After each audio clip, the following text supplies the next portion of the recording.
ilaha illallah. Buddha Jaga Kalandu.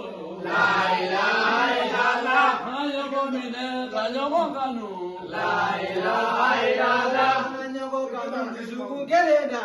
La ilaha illallah. Manyogo mine tuba gelena. La ilaha illallah. O yere de ye kalande ye. La ilaha illallah. Anyo kanu kalande ya kono. La ilaha illallah. Ngachasiri tori kainga.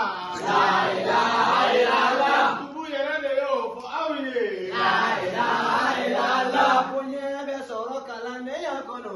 La ilaha illallah. Toni be soro kalane ya kono.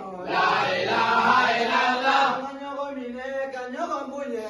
La ilaha illallah. Abinoko Bilayani.